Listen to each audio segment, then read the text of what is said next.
আপনারা গত 2 বছর আগে 2021 সালে আপনারা দেখছেন, 22 সালে ঢাকা থেকে লঞ্চ বরিশালে যাওয়ার সময় লঞ্চে আগুন লাগছিল। শোনেন নাই? লঞ্চ চলে পানির উপরে, অথচ সেই পানির ভিতরে আগুন লাগছে। কারণ রবের যদি ফয়সালা হয়, নিজের ঘরেও তো বেডরুমেও বাঁচা যায় না।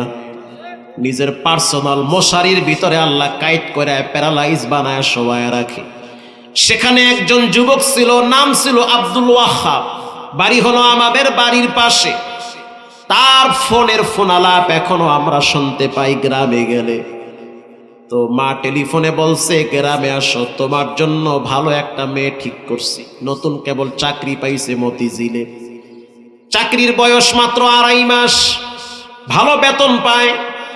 মা টেলিফোনে বলছে, সন্তান, কোন দিন না জানি আমরা মরে যাই, ইচ্ছা জাগে তুমি একটা ছেলে, তোমাকে নতুন ভাবে বিবাহ করাবো, নতুন বউ ঘরে আনবো। মায়ের কথা শুই না সন্তান আর থাকতে পারে নাই। মা টেলিফোনে বলতে আছে, মেয়েটার জন্য নাকফুল কিনে নিয়ে আসবা, চক বাজার থেকে বিবাহের সামগ্রী নিয়ে আসবা, আগামীকাল আসরের নামাজের পর মসজিদে তোমার বিবাহ হবে। বান্দা ভাবে একটা, রবের সিদ্ধান্ত হয় আর একটা। মানুষ ভাবে একটা, রবের সিদ্ধান্ত হয় আর একটা। যে বসা আছেন যারা, কোন দিন কখন কার মৃত্যু হবে কারো জানা আছে? আছে? কালকে সকালও হয়ে যেতে পারে, এলান হবে অমুক যুবক দুনিয়াতে নাই। কি হয়েছে? কয় হঠাৎ স্ট্রোক করে মারা গেছে। এবার ওই যুবক লাকেজ ভরে লঞ্চের কেবিন নিয়ে লঞ্চের ভিতরে উঠা এসি ছাইরা দিছে। একটু পর পর মা টেলিফোন করে, কত দূর আসছো? বলে কেবলমাত্র পোস্তকলা ব্রিজ পার হয়েছি। কত দূর আসছো? বলে চাঁদপুরে আসছি। মা ঘুমিয়ে যাও, সকালবেলা বাবারে লঞ্চ ঘাটে পাঠায় দিবা। ওর তো মাথার ভিতরে নাই যে কালকে কি হতে পারে, স্বপ্নেও ভাবতে পারে নাই যে আমার জীবনটা লঞ্চে শেষ হয়ে যাবে। যুবক ভাই, পায়ে হাত দিয়া বলি, জীবন হলো সংক্ষিপ্ত জীবন। কালকে নামাজ পড়বা, পরশু পড়বা, এরপরে দাড়ি রাখবা, এরপরে আমল ধরবা, দূরের কথা এর আগেই তো আজরাইল বাড়ির সামনে চলে আসবে। এবার ওই যুবক যখন মাকে বলল, মা ঘুমিয়ে গেলাম, বাস্তব চোখে দেখা ঘুমিয়ে গেলাম। সন্তান মোবাইলটাকে সাইলেন্ট করে টিভি যেখানে রাখা আছে ওর উপরে মোবাইলটাকে রেখে ঘুমিয়ে গেল। এদিকে মা প্রায় 51টা 52টা ফোন দিয়েছে। একটু পরে সন্তানের ঘুম ভেঙে গেল। রাত্র তখন 4টা থেকে 4:30 বাজে। ঘুম ভাঙ্গার পরে দেখতেছে মোবাইলের বাতি জ্বলে। এমনে ঘুম ভাঙ্গে নাই, এসির বাতাস বন্ধ হয়ে গেছে, ফ্যান বন্ধ হয়ে গেছে। এসি চললো কিন্তু টেবিল ফ্যান হালকা বাতাস দিয়া চালায়। তো সন্তান এবার চিন্তা করলো, ফোন আগে দেখি কে দিছে। ফোনের দিকে তাকায় দেখে মায়ের অনেকবার কল।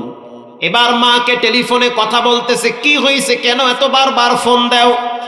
মা ডেকে বলে, সন্তান, কেন জানি আজকে আমার গলা শুকায় যায়, কেন জানি আমার মুখ শুকায় যায়, কেন জানি আমার কলিজার পানি শুকায় গেছে। কারণ রব্বুল আলামিন মায়ের কলিজার ভিতরে তারের মতো টান লাগায় দিছে। একটু পরই তো বাচ্চা পানির অভাবে মারা যাবে।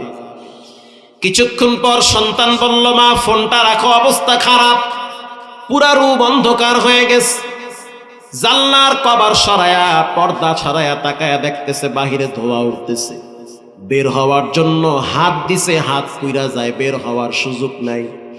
গরম লোহা কখনো কখনো গইলা লেগে যায়, কথা কন না কা, এটা একাকার হয়ে যায়, বের হওয়া যায় না। এবার সন্তান বুঝতে পারছে জীবনের শেষ নিঃশ্বাস বুঝি লঞ্চে ছাড়া লাগবে, মৃত্যু কনফার্ম, বাঁচার উপায় নাই। তাও আবার নরমাল মৃত্যু না, আগুনে পোড়া মৃত্যু, এই ভয়ঙ্কর তীব্র যন্ত্রণা। এবার মাকে টেলিফোনে বলল, মা দাবি ছেড়ে দাও, হয়তো আর কোনোদিন দেখা হবে না। মা বলে, সন্তান বাথরুমে গিয়া ট্যাপ ছাইরা দাও, অন্তত পক্ষে আগুনের তাপ থেকে বাঁচবা। সন্তান বলে, মা বাথরুমে যাওয়ারও সুযোগ নাই, উপর থেকে ধোঁয়া নিচে নামতেছে। এবার সন্তান বলে, মা কান্নাকাটি করে লাভ নাই, মৃত্যু একদিন হবে, হয়তো আজকের রাতেই আমার রব এখানে মৃত্যু রাখছে, অতএব জীবনের শেষ দুইটা আবদার, আমার মৃত্যুর পর আমার লাশটারে মসজিদের পাশে দাফন করে রাখবা। আর আমার জীবনে অনেক নামাজ কাজা করছি, এই নামাজগুলা তুমি একা একা গোপনে গোপনে পড়ে দিবা। ওই মা এখনো পাগল, বাড়ি গেলে মায়ের কাছে শুনি ওই মা এখনো পাগল হয়ে আছে। সন্তানের লাশ চমৎকার চেহারা পুড়ে একেবারে কালো হয়ে গেছে, ওই লাশ গ্রামে দাফন হয়েছে। শুধু তাই না, নিমতলিতে আগুন লাইগা কত যুবক মারা গেল। প্রতিদিন মরে, প্রতিদিন যুবক মারা যায়। জীবন হলো ওয়ান টাইমের। এখন বেঁচে আছেন, একটু পর হঠাৎ হার্ট ব্লক হয়ে যেতে পারে। এজন্য নামাজ ছাড়া যাবে না, নামাজ ছাড়া যাবে না, হারাম খাওয়া যাবে না, কোরআনের পক্ষে থাকতে হবে। ওয়াশাহিদিউ ওয়া মাশহুদ।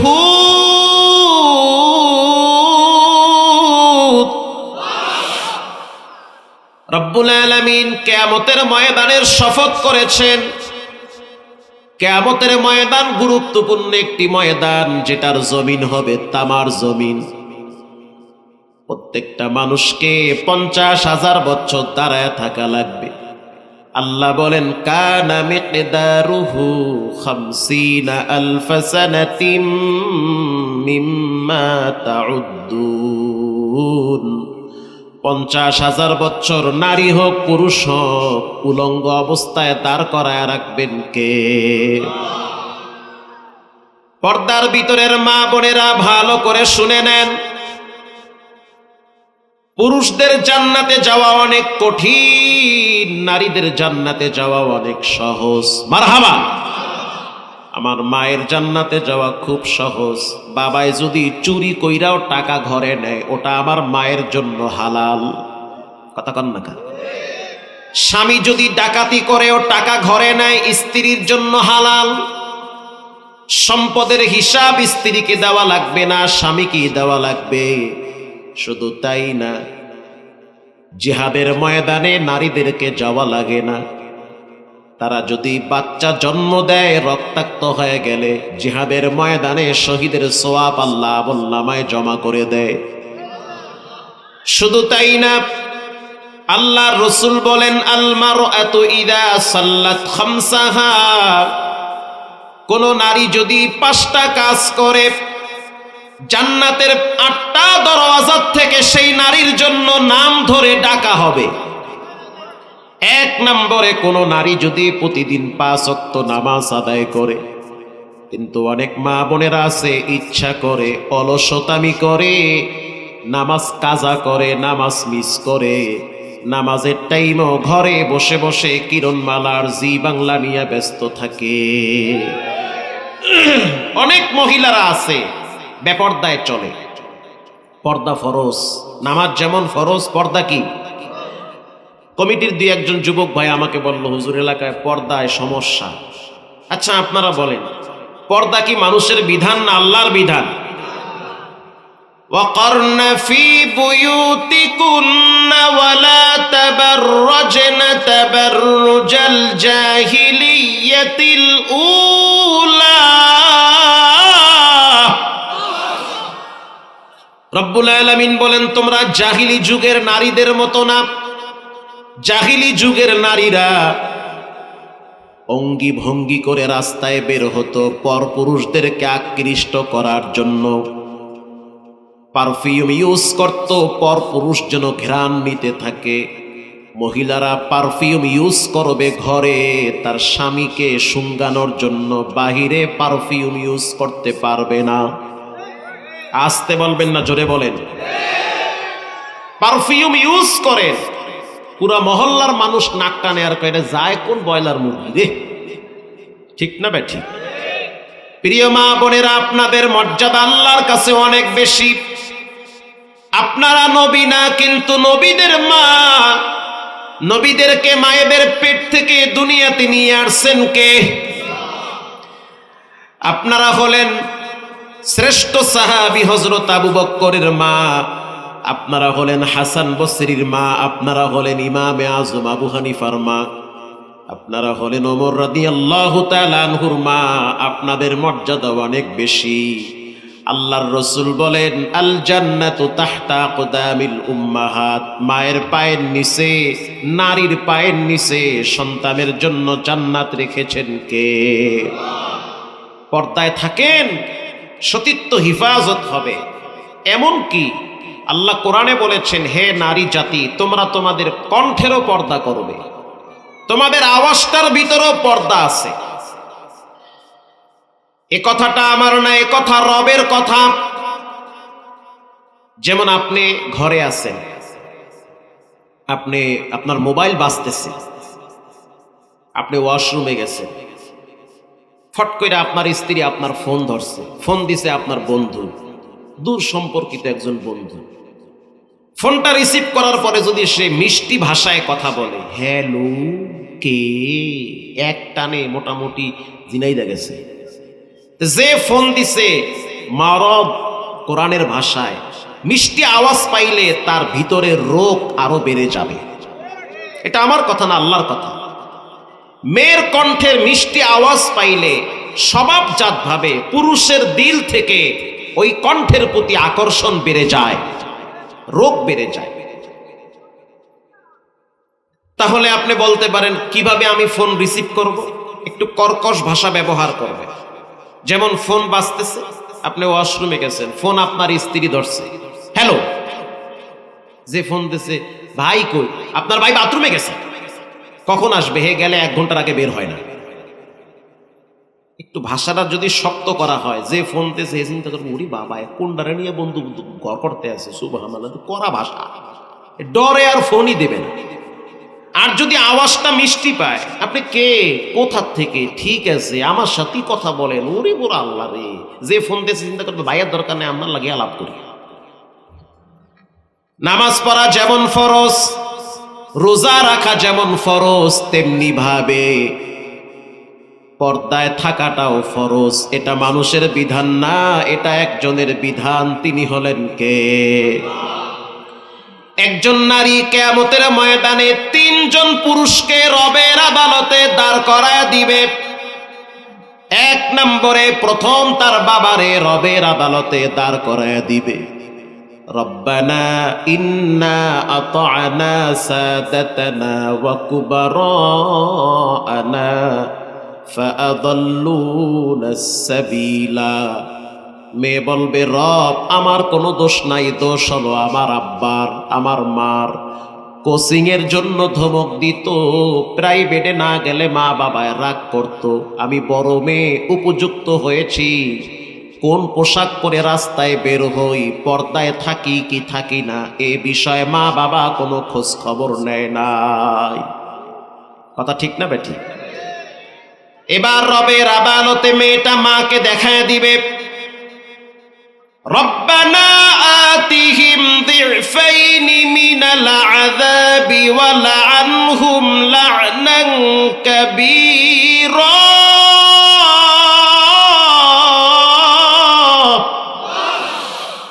মেয়ে বলবে, আল্লাহ আমার কোনো দোষ নাই, আমার আব্বার দোষ। বাবার বুকে লাথি মেরে জাহান্নামে যাব, বাবাকে ডাবল আযাব দেন। মেয়েটা আপনার পকেটের টাকায় প্রাইভেটে যায়, কোচিংয়ে যায়, স্কুলে যায়। মেয়েটা যদি প্রাপ্তবয়স্কা হয়, বালিগা হয়, তাহলে মেয়েটার উপরে পর্দা ফরজ। এই আইন, এই বিধান মানুষের না, বিধানটা হলো কার? এবার যখন মেয়েটাকে বিবাহ দেওয়া হবে, স্বামীর অধীনে চলে গেল। হে পুরুষ সাবধান, চায়ের দোকানে বৈশা খোসা খুশি না কইরা নিজের ফ্যামিলির খোঁজ খবর নাও।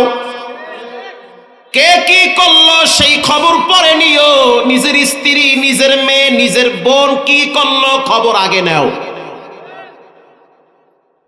কিয়ামতের ময়দানে স্ত্রী স্বামীর বিরুদ্ধে মামলা করবে, আয় আমার রব, আমি তো আমার স্বামীর অধীনে ছিলাম, স্বামী টাকা কামাই করত, খোঁজ খবর নিত, কিন্তু আমি যে বেপরদায় ছিলাম, আমার স্বামী একটা বারের জন্য ধমকও দেয় নাই, শাসনও করে নাই। আল্লাহর কসম, যদি কোরআন সত্য হয়, কথাগুলাও সত্য। ডাইরেক্ট স্বামীরে ধরায় দিবে। এবার স্বামী মারা গেছে, বড় সন্তান যখন দাঁড়িয়ে যাবে, কিয়ামতের ময়দানে মা সন্তানের বিরুদ্ধে মামলা দায়ের করবে, ও মালিক আমার কোনো কিছুই ছিল না, সব দোষ আমার বড় ছেলের। আমার বড় সন্তান নামাজ পড়তো, কোরআনের বয়ান শুনতো, তাফসীর শুনতো, কিন্তু আমি মা বেপরদায় চলতাম, গরু বানতে খেতে যাইতাম, গোসল করতাম পাবলিক ফিল্ডে গিয়ে। কোনো সময় আমার বড় ছেলে পর্দার ব্যাপারে কথাই বলে নাই, আমাকে পর্দার ব্যাপারে বয়ান করে নাই। তাহলে কিয়ামতের ময়দানে ধরা খাবে বাবা, ধরা খাবে স্বামী, ধরা খাবে বড় সন্তান, ধরা খাবে আপন বড় ভাই।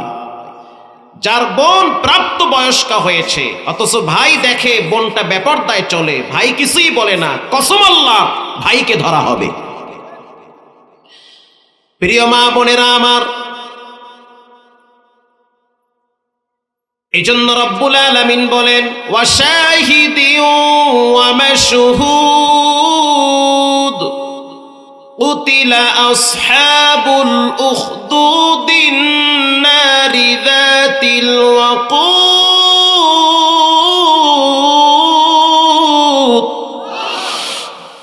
কিয়ামতের ময়দানের শপথ আল্লাহ করেছেন, জুমার দিনের শপথ করেছেন। শুধু তাই নয়, রব্বুল আলামিন আরাফার দিনের শপথ করেছেন। এগুলো গুরুত্বপূর্ণ জিনিস, আল্লাহ কসম করেছেন।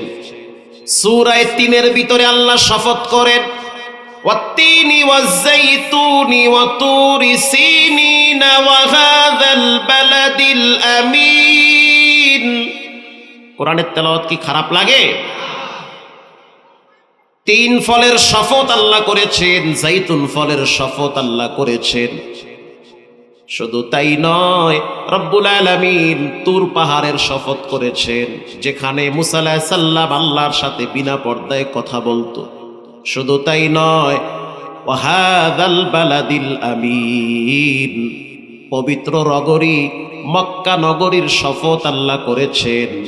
শুধু তাই নয়, এরকম আল্লাহ রব্বুল আলামিন 4টা শপথ করেছেন। 4 শপথ করার পরে বলেন লাকাদ খালাকনাল ইনসানা ফি আহসানি তাকওয়িম, আমি রব মানুষকে অবয়ব উত্তম সুন্দর করে সৃষ্টি করেছি। এভাবে রব্বুল আলামিন সূরা আসরে শপথ করেছেন, ওয়াল আসর, সময়ের শপথ। হে যুবক, সময়ের বড় দাম। বাবার হোটেলে থাকো, বাবার পকেটের টাকা নিয়ে ঘুরো, খবরদার একটা মিনিটও যেন নষ্ট না হয়। ছাত্র জীবনে আমরা খাওয়ার টাইম পাই নাই, এত ব্যস্ত ছিলাম, সম্মান আল্লাহ কমায় নাই, সময়কে মূল্যায়ন করেছি। মানুষের পিছনে ঘোরা লাগে না, মানুষ এখন আমগো পিছনে ঘুরে। কারণ আমরা জানি রবের ওয়াদা, যারা সময়কে মূল্যায়ন করে তারা এক সময় দামি হয়ে যায়।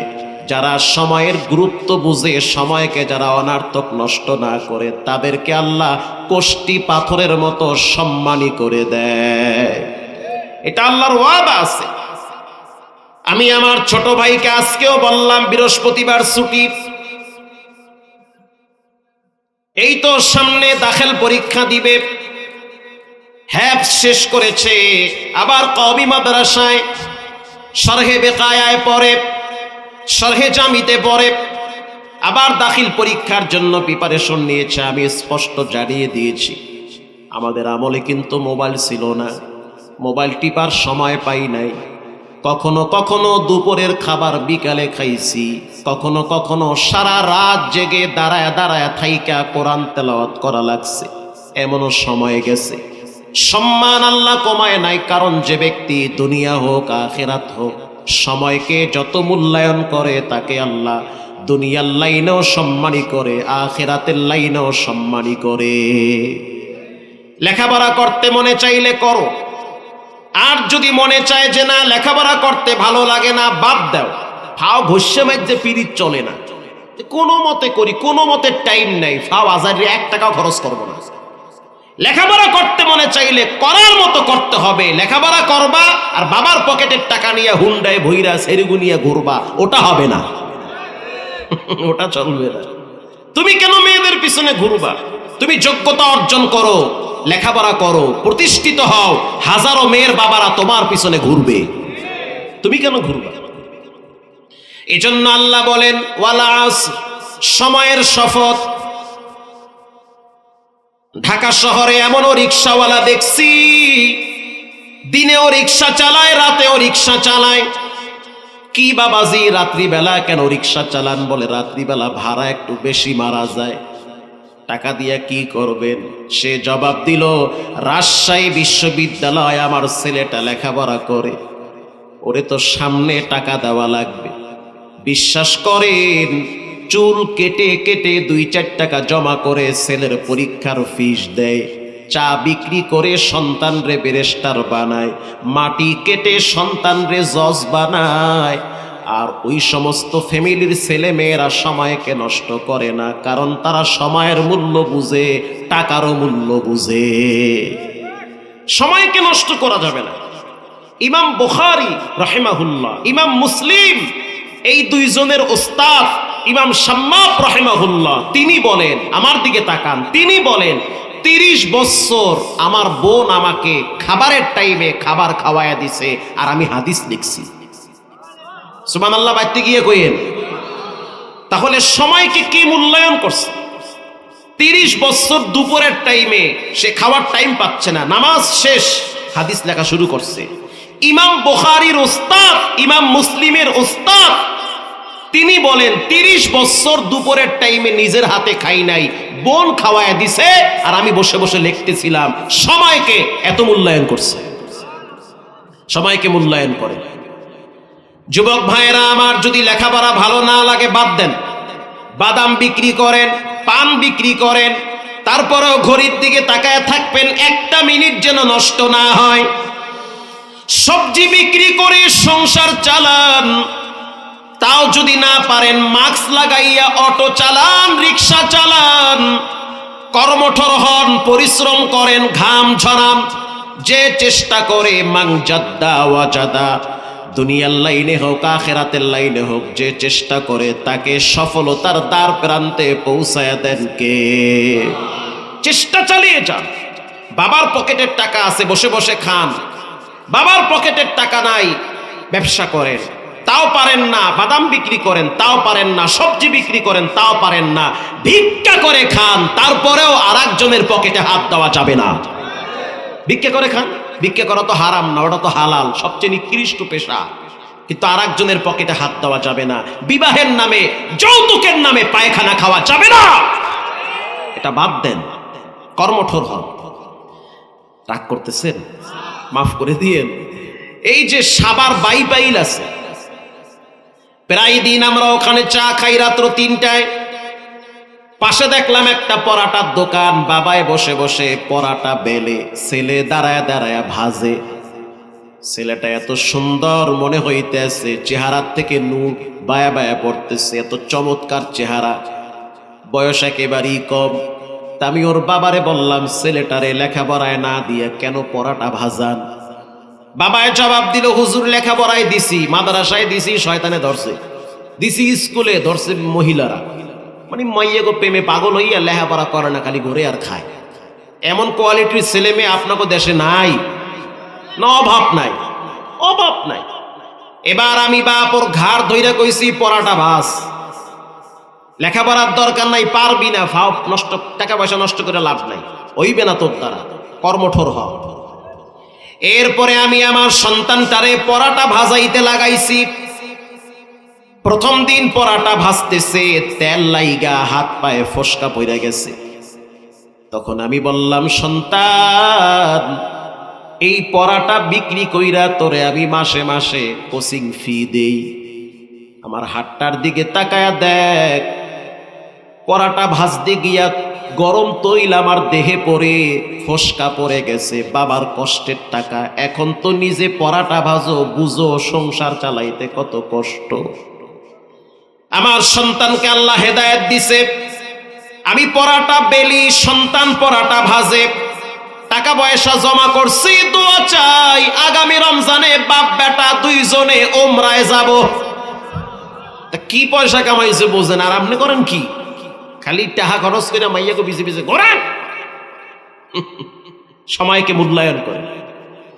আল্লাহ রাব্বুল আলামিন বলেন ওয়াল আসর ইন্নাল ইনসানা লাফি খুসর, নিশ্চয়ই দুনিয়ার সব মানুষগুলো ক্ষতিগ্রস্ত, সব মানুষগুলা ধ্বংসের ভিতরে নিমজ্জিত আছে। ইল্লাল্লাযীনা আমানু ওয়া আমিলুস সালিহাত, একমাত্র যারা ঈমানদার তারা ব্যতীত, আল্লাহু আকবার, যারা ঈমানদার তারা ব্যতীত ঈমানের দাম আল্লাহর কাছে অনেক বেশি। আল্লাহ কোরআনের ভিন্ন এক আয়াতে বলেন ইন্নামাল মুমিনুনা আল্লাযীনা ইযা যুকিরাল্লাহু ওয়াজিলাত কুলুবুহুম ওয়া ইযা তুলিয়াত আলাইহিম আয়াতুহু যাদাতুহুম ঈমানা ওয়া আলা রাব্বিহিম ইয়াতাওয়াক্কালুন।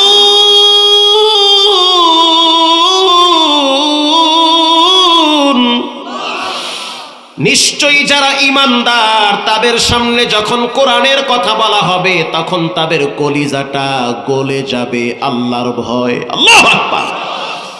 ঈমানেরও অনেক দাম। একজন মুসলমানের জীবনে সবচেয়ে অমূল্য সম্পদ হলো ঈমান। আমানতু বিল্লাহ, আমি ঈমান আনছি একজনের উপরে, তিনি হলেন কে? ঈমানদার ব্যক্তি কখনোই দুই নৌকায় পা দিতে পারে না, একমাত্র ইসলামের নৌকায় পা দেওয়া লাগবে। ঈমানদার কখনোই সুদখোরের পিছনে স্লোগান দিতে পারে না। ঈমানদার কখনোই রাস্তা মেরে খাওয়া কোনো বাজে নেতার পিছনে স্লোগান দিতে পারে না। যে বলবে আমার ভিতরে ঈমান আছে তাকে কোরআনের পক্ষে থাকা লাগবে, কোরআনের রাজ প্রতিষ্ঠার জন্য আমরণ যুদ্ধ করতে হবে।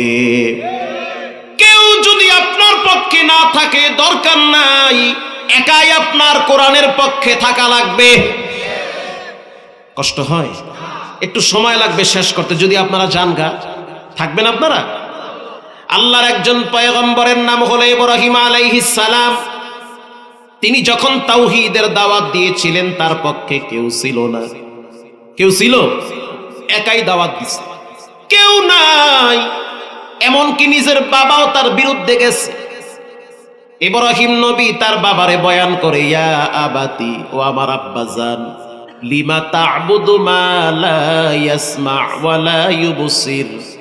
আপনি যেই দেবদেবীর সামনে মাথা নত করেন, দেবদেবীরা তো কানে শোনে না, শোনে, ওয়ালা ইউবসির, চোখে দেখে না, ওয়ালা ইউগনি আনকা মিনাল্লাহি শাইআ, দেবদেবীরা আপনার ভালো মন্দ কিছুই করতে পারবে না।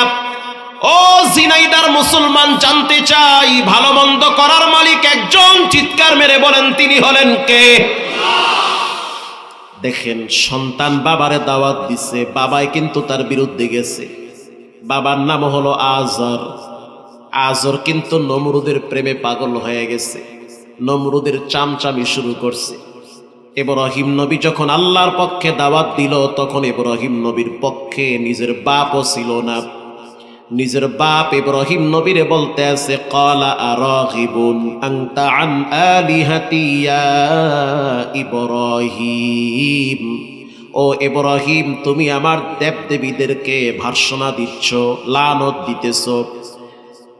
ওয়াহজুরনি মালিয়া, তোমাকে আমি পাথর মেরে হত্যা করব। নাউজুবিল্লাহ বলেন। সে ভালো কথাই বলছে কিন্তু ভালো লাগে নাই। অতঃপর তোমাকে আমি দেশ ছাড়া করব। ইব্রাহিম নবী বিনয়ের সহিত বলল, বাবা আমি তো আমার কথা বলি নাই, আমি তো বলছি আমার রবের কথা। ক্বালা সালামুন আলাইক সাআস্তাগফিরু লাকা রাব্বি ইন্নাহু কানা বি হাফিয়া। আপনার সাথে আমার কোনো ঝগড়া নাই, কারণ আপনি আমার আব্বা। বাপ যদি মুশরিকও হয় তারপরও সে বাবা, বাপ যদি সমাজের খারাপ ব্যক্তিও হয় তারপরও সে বাবা, মা যদি পতিতালয়ের বেশ্যাও হয় তারপরও সে তোমার সম্মানের পাত্র। খবরদার, কখনোই মা বাবার সাথে বেয়াদবি করা যাবে না। মা বাপ যদি সমাজের নিকৃষ্ট ব্যক্তিও হয়, তারপরও সে তোমার মা বাবা, সে তোমার মাথার তাজ, সম্মানের পাত্র। ইব্রাহিম নবী তার বাবাকে বলল, সালামুন আলাইক, আপনার সাথে আমি শান্তি চাই, ঝগড়া চাই না। আপনি আমার মাথা ফাটাইতে চান, আমি আপনার সাথে ঝগড়া চাই না। সাআস্তাগফিরু লাকা রাব্বি ইন্নাহু কানা বি হাফিয়া। স্পষ্ট ভাবে শুনে রাখেন, আমি আপনার জন্য আল্লাহর কাছে ক্ষমা চাইতেই থাকবো। সুবহানাল্লাহ বলেন।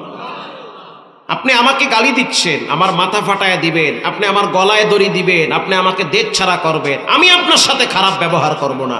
আমি আপনার জন্য রবের কাছে হেদায়েতের দোয়া করতেই থাকবো। সুবহানাল্লাহ। ইব্রাহিম নবীকে যখন হাতে পায়ে শিকল লাগাইয়া অগ্নিকুণ্ডে নিক্ষেপ করা হবে, কেউ তার পাশে নাই, এমনকি নিজের বাবাও তার পক্ষে ছিল না। তাফসীরে রুহুল মানিতে আসছে, ইব্রাহিম নবীর শরীরে একটা পায়জামা পরা ছিল, তার সতর ঢাকার জন্য লম্বা ফিতা ছিল, কারণ তিনি তো অনেক লম্বা ছিল, স্বাস্থ্য ভালো ছিল, দেখতে সুন্দর ছিল। প্রত্যেক নবী সেই যুগের সবচেয়ে শ্রেষ্ঠ সুন্দর হয়। সুবহানাল্লাহ বলে। প্রত্যেক নবী সেই যুগের সবচেয়ে সৌন্দর্য আল্লাহ তাকে দান করে। মিল্লাতা আবিকুম ইব্রাহিম হুয়া সাম্মাকুমুল মুসলিমিন।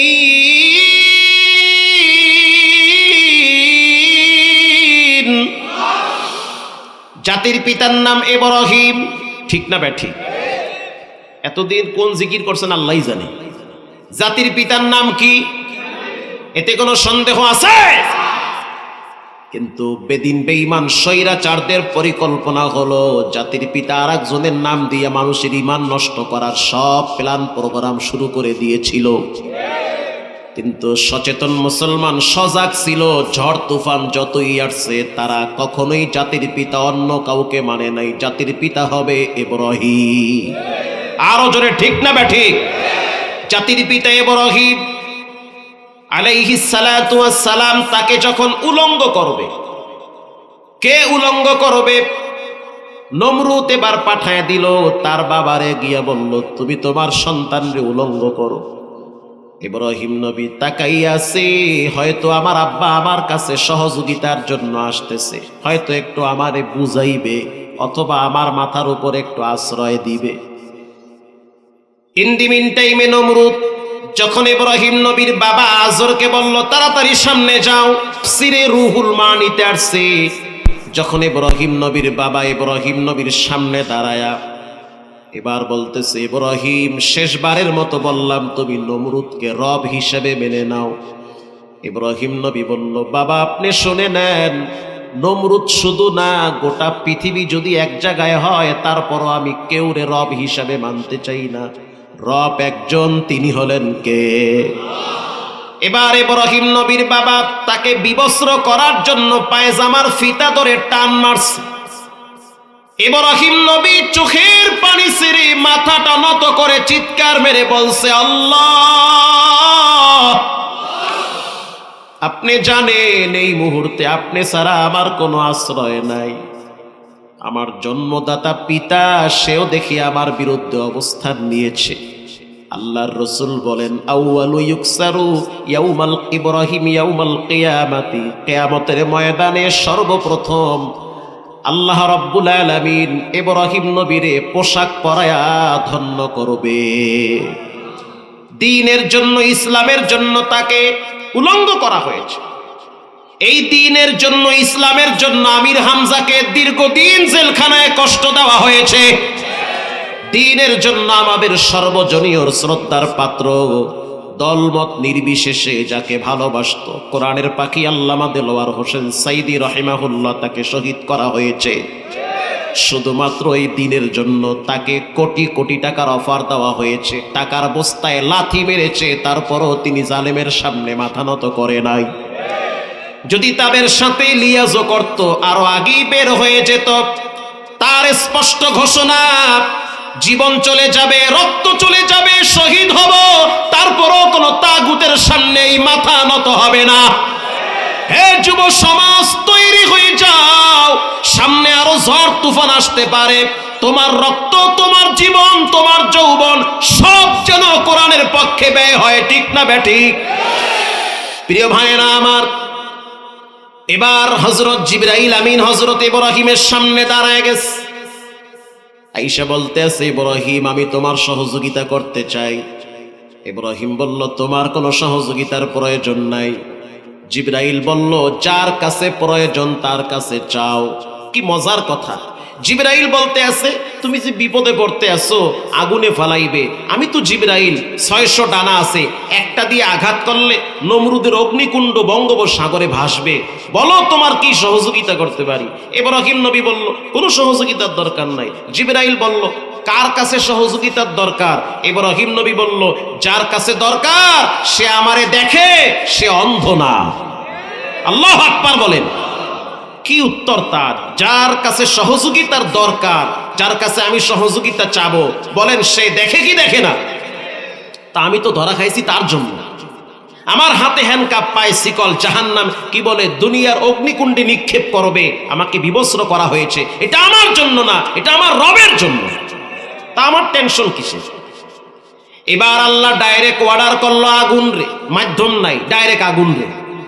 قلنا يا نار كوني بردا وسلاما على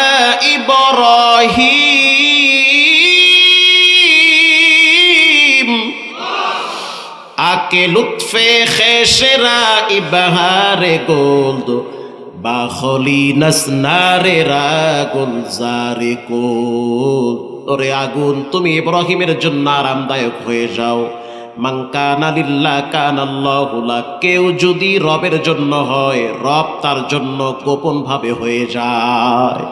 আল্লাহু আকবার বলে। এজন্য ঈমান ঠিক রাখা লাগবে। হযরত ওমর রাদিয়াল্লাহু তাআলা আনহুর ঈমান কত শক্ত ছিল শোনেন।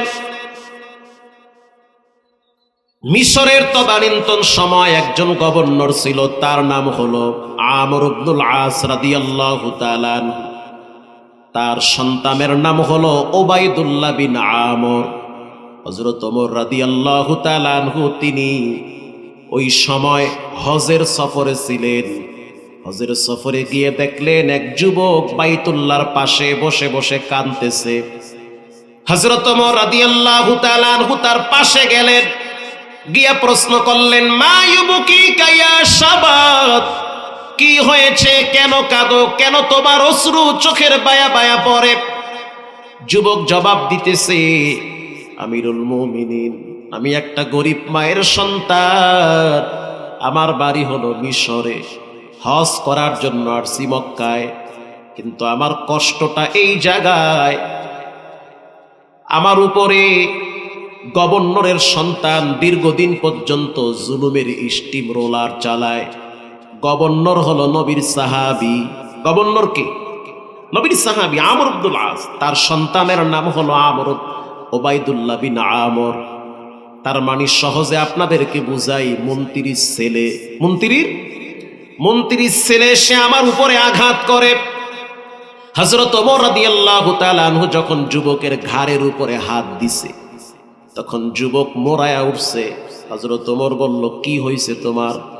বলে, হুজুর এখানে হাত দিলে আমি ব্যথা পাই, কারণ চাবুকের আঘাত আমার পিঠে গিয়া লাগছে। হযরত ওমর বলল, তোমার জামা খুলো, দেখবো তোমারে কোন জায়গায় আঘাত করছে। যুবক এবার ভয়তে জামা খুলতে চায় না। হযরত ওমর রাদিয়াল্লাহু তাআলা আনহু বলল, কোনো ভয় নাই, এই দেশ কিন্তু কোরআন দ্বারা পরিচালিত হয়, এখানে সবার অধিকার সমান, কোনো ভয় নাই, খুলো তোমার জামা। এবার যখন জামা খুললো, তাকায় দেখলো তার পিঠের উপরে অনেকগুলা চাবুকের আঘাত। হযরত ওমর রাদিয়াল্লাহু তাআলা আনহু তার মেজাজ গরম হয়ে গেছে। তিনি এবার প্রশাসনকে ডেকে বলল, অনতিবিলম্বে গভর্নর এবং তার সন্তান দুইজনকেই যেন আমার হাউজে ডাকা হয়। এটার বিচার দ্রুত না করা পর্যন্ত আমি খাবার পানি মুখে দিব না। তাড়াতাড়ি ডাকো তাকে। লম্বা পথ, বেশি দূরে যাওয়া লাগে নাই, তারা ওই সময় হজের সফরে ছিল। বাপ বেটা দুইজনকেই সামনে দাঁড় করানো হইল। হযরত ওমর রাদিয়াল্লাহু তাআলা আনহু মন্ত্রীর সন্তানকে প্রশ্ন করল, এই যুবকটারে তুমি চিনো? বলে হ্যাঁ চিনি। সত্য করে বল, এই যুবকের পিঠের উপরে আঘাত করছে কে? বলে আমি করছি। আপনার সামনে তো মিথ্যা বলার সুযোগ নাই, কয়টা আঘাত করলি? বলে 80টা আঘাত করছি। আর এক বর্ণনা আসছে যে 19টা আঘাত করেছি। হযরত ওমর রাদিয়াল্লাহু তাআলা আনহু বলল, যুবক একটা কাজ করো, মন্ত্রীর সন্তান যেহেতু তোমার পিঠে আঘাত করছে 19টা, তুমি এই চাবুক দিয়া সন্তানের পিঠে 19টা আঘাত করবা, আর 20 নম্বরের আঘাতটা তার বাবার পিঠের উপরে করবা। আল্লাহু আকবার। যুবক এবার চোখের পানি ছেড়ে দিয়েছে। আমিরুল মুমিনিন, কি এক ইনসাফের বিচার! অপরাধ করছে সন্তান, বাপ তো অপরাধ করে নাই। হযরত ওমর রাদিয়াল্লাহু তাআলা আনহু বলল, বাবার অপরাধ 2টা। 1 নম্বরে সে কেন তোমার মতো গরিব সন্তানকে নিরাপত্তা দিতে ব্যর্থ হয়েছে। 2 নম্বরের অপরাধ, বখাটে সন্তানের বিচার সে কেন করে নাই। হযরত ওমরের বক্তব্য শুনে যুবক বলতে আছে, আমিরুল মুমিনিন, বিচার হয়ে গেছে, আমি বাপ বেটা দুইজনরে ক্ষমা করে দিয়েছি। প্রিয় ভাইরা আমার, এই দেশ যদি কোরআন দ্বারা শাসন হয়, কোটি টাকার মালিক দরজা খুইলা ঘুমায়া থাকবে, কারো সাহস নাই তার ঘরে হাত দেওয়ার। কারণ হাত দেওয়ার আগে বারবার চিন্তা করবে সকালবেলা হাত থাকবে না। আল্লাহ নবীর দরবারে এক বিচার গেছে, কুরাইশ বংশের এক নারী চুরি করছে। সাহাবায়ে কেরাম পরামর্শ করলো, মহিলা চুরি করছে, হাত কাটার বিচার যেন মওকুফ করা হয়। বুখারী শরীফের হাদিস। সাহাবায়ে কেরাম পরামর্শ করলো, কুরাইশ বংশের নারী, তার যদি হাত কাটা যায় তাহলে বংশের মর্যাদা থাকবে না, যেভাবেই হোক তার হাত কাটা যেন মওকুফ করা হয়। কিন্তু নবীর কাছে এই সুপারিশ নিয়ে কে যাবে? কারো সাহস হয় না। আল্লাহর নবীর পালক পুত্র যায়েদের সন্তান, নাম হলো ওসামা।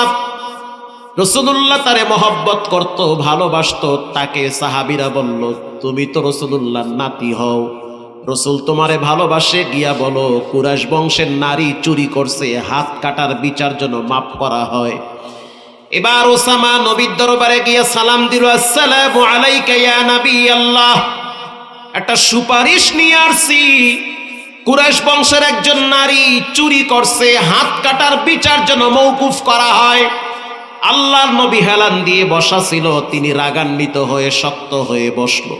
বসার পরে বলল, ওয়াল্লাযী নাফসি বিয়াদিহি লাউ ফাতিমাতু বিনতি মুহাম্মদ, শুনে নাও, মুহাম্মাদের বেটি ফাতেমাও যদি চুরি করত, মুহাম্মদ তার হাতটা গোড়ার থেকে কেটে দিত। এটা হলো ঈমান। নবীদের ঈমান সবচেয়ে শ্রেষ্ঠ ঈমান। আল্লাহু আকবার। কোনো স্বজন প্রীতি নাই। প্রিয় ভাইয়েরা আমার, এজন্য ঈমানটাকে মজবুত করে নেন। আমিনু কামা আমানান নাস, ঈমান আনো সাহাবীদের মতো। বলেন কাদের মতো? সাহাবীদের ঈমান কত মজবুত ছিল। আর আপনার ঈমান ফজরের টাইমে নামাজে পাওয়া যায় না। আপনার ঈমান এমন, বড় বড় দাড়ি নিয়ে চায়ের দোকানে বসে বিড়ি টানেন, নামাজটাও পড়েন না। কেমন ঈমান আপনার? সুদের টাকায় নিজের সংসার চালান, নিজের জীবনটাও চালান। এটা কেমন ঈমান? মেয়ের হক নষ্ট করেন, ছেলের মুখে হাসি ফুটান। এটা কেমন ঈমান? আর একজনেরও জমিন জোর কইরা ঠেইলা খান। এটা কেমন ঈমান? ঠিক না ঠিক? আল্লাহর রাসূল বলেন, পৃথিবীর মানুষ শুনে নাও, কেউ যদি কারো 1 বিঘা জায়গা জোর কইরা খায়, কত বিঘা? তাহতাসারা, কিয়ামতের দিন রব্বুল আলামিন রাগ করে পুরা 7 তবক জমিন তার গলায় ঝুলায়া দিবে, আর বলবে, খবিস খা, জনমের খাওয়া খা। দুনিয়ার ভিতরে 1 বিঘা জায়গার লোভ সামলাইতে পারো নাই, আজ পুরা জমিন তোর গলায় ঝুলায়া দিছি, জনমের মতো খা। স্পষ্ট মনে রাখবেন, হালাল খাবার দ্বারা যদি দেহ লালন পালন না হয় তো সিজদাও কবুল হবে না, হজ কবুল হবে না। হারাম টাকা দিয়ে মসজিদ বানাইলে লাভ নাই, হারাম টাকা দিয়ে যদি দেহ লালন পালন করেন লাব্বাইকের আওয়াজও কবুল হবে না। সিজদা কবুল হওয়ার প্রথম শর্ত হলো হালাল খাওয়া লাগবে। এজন্য ইমানদারের বৈশিষ্ট্য হলো সে হারামের কাছেও যাবে না, হক কথা সদা সর্বদা বলবে। কে রাগ করলো, কে বেজার হইল দেখার টাইম নাই, আমাকে সঠিক কথা বলতেই হবে। এটা ইমানদারের পরিচয়। আমি আপনাদেরকে কোরআন থেকে ছোট্ট একটি ঘটনা শুনাই, কষ্ট হবে। কোরআনের ঘটনা সূরা বুরুজের তাফসিরে আসছে, আজ থেকে প্রায় 2000 বছর আগের ঘটনা। তদানীন্তন সময় জালেম বাদশা ছিল, বাদশা ইউসুফ জুন্নাওয়াস। তার শাসন আমলে সমস্ত মানুষদেরকে জানিয়ে দিয়েছে সবাই যেন তার রব হিসাবে পায়ে সেজদা করে। অনেকেই তার পায়ে সেজদা করছে। একজন নারী দাঁড়ায় বলতে আছে, লা রাজ্জাকা ইল্লাল্লাহ, লা মা'বুদা ইল্লাল্লাহ। ইবাদত করতে হবে, সিজদা দিতে হবে একজনের, তিনি হলেন কে? এই মহিলাটার কোলে একটা বাচ্চা ছিল, দুধের বাচ্চা, একেবারেই ছোট বাচ্চা। যখন জালেম বাদশা বলল, যদি তুমি আমাকে মাবুদ হিসেবে মেনে না নাও, সিজদা যদি না করো তাহলে তোমার শাস্তি হবে।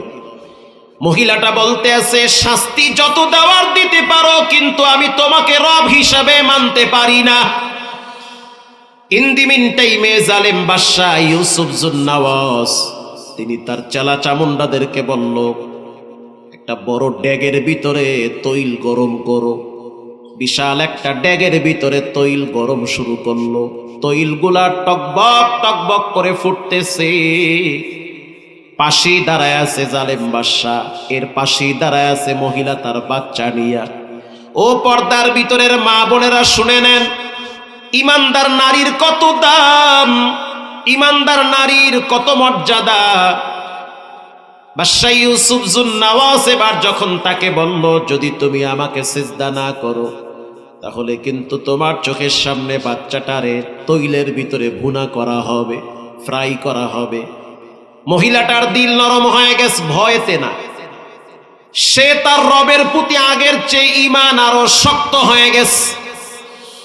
সে বলতে আছে, জালেম শুনে নাও, বাচ্চার জীবন আমার জীবন, দুইজনের জীবনের বিনিময়ে যদি আল্লাহ পাক এই জমিনে আল্লাহর দ্বীন প্রতিষ্ঠা করে তো এই জীবনের কোনো পরোয়া আমরা করব না, কোনো পরোয়া নাই।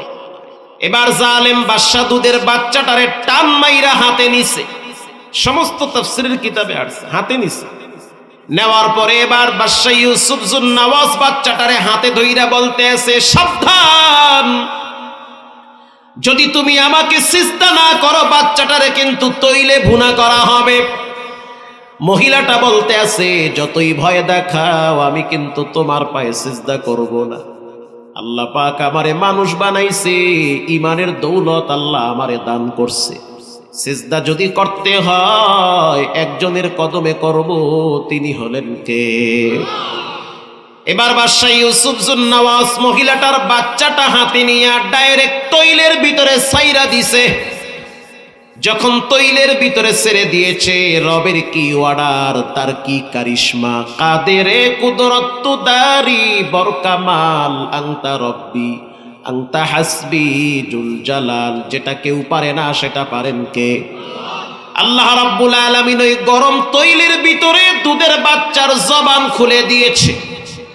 দুধের বাচ্চা বলতেছে, আন্দারামা দরববি বুরহানে হো তাগবিনি আশরাতে কা সালেহ, আন্দারামা দরকে মান ইজা খোশা করসে দর সুরত নিয়ানে আগোশা। এটা কোনো আগুন না, এটা হলো ফুলের বাগান। ও মা, তুমি জালিমের সামনে মাথা নত করবা না, ইমানটারে শক্ত রাখো, তোমার রব তোমারে দেখতেছে। যদিও মনে হয় সাময়িক আগুন, কিন্তু আগুন না, এটার ভিতরে রব রহমত দিয়া ফুলের বাগান বানায় দিছে। প্রিয় ভাইয়েরা আমার, ইমানের কত দাম। ফেরাউনের একজন পালক কন্যা ছিল, নাম ছিল, সেই পালক কন্যার একজন খাদেমা ছিল, মহিলা ছিল, চাকরানী ছিল, তার নাম ছিল মা শ্বেতা। সে চিরুনি দিয়া সকালবেলা ফেরাউনের মেয়ের চুল আশ্রাইত। আশ্রাইতে আশ্রাইতে একদিন হঠাৎ হাত থেকে চিরুনিটা পড়ে গেছে। পড়ে যাওয়ার সাথে সাথে মুখ থেকে বের হয়েছে আল্লাহু আকবার। ফেরাউনের মেয়ে বলতে আছে, আমার আব্বা তো বড় রব, আবার নতুন করে কার রবের নাম নিলা? মহিলা বলতে আছে, তোমার বাবার রব আমার রব, মূসা নবীর রবের উপরে আমি ঈমান আনছি। বলার সাথে সাথে ফেরাউন এই মহিলাটাকে এবং দুইটা বাচ্চাকে যখন আগুনে ফালাবে, আগুনে ফালাবার আগে মহিলা বলতে আছে, ফেরাউন শুনে নাও, আগুনে যেহেতু ফালাবা, একটা দাবি আমার রাখবা, অনুরোধ রাখবা। কি অনুরোধ? বলে, আমরা ঈমান ছাড়বো না, এটা যেমন কনফার্ম সত্য, অতীতে অনেক নারীরা ঈমান বিক্রি করে নাই, তারা জীবন দিয়েছে, ঈমান দেয় নাই। আমার বাচ্চার আমি শহীদ হব, এটা যেমন সত্য, আমাদের মৃত্যুর পর আমাদের গোস্তগুলা তো আগুনে সব ভুনা হয়ে যাবে, আমাদের হাড্ডিগুলা এক জায়গায় জমা করে দাফন করে রাখবা বাইতুল মুকাদ্দাসের পাশে। আল্লাহু আকবার। ফেরাউন সিদ্ধান্ত নিল, হ্যাঁ, এদের হাড্ডিগুলা বাইতুল মুকাদ্দাসের পাশেই দাফন হবে। বাইতুল মুকাদ্দাসের পাশে ওই বাচ্চাগুলার হাড্ডি আর মহিলার হাড্ডি এর পাশেই দাফন করা হয়েছে। আল্লাহর নবী রাহমাতুল লিল আলামিন মেরাজের রাত্রে সুবহানাল্লাযী আসরা বিআবদিহি লাইলাম মিনাল মাসজিদিল হারাম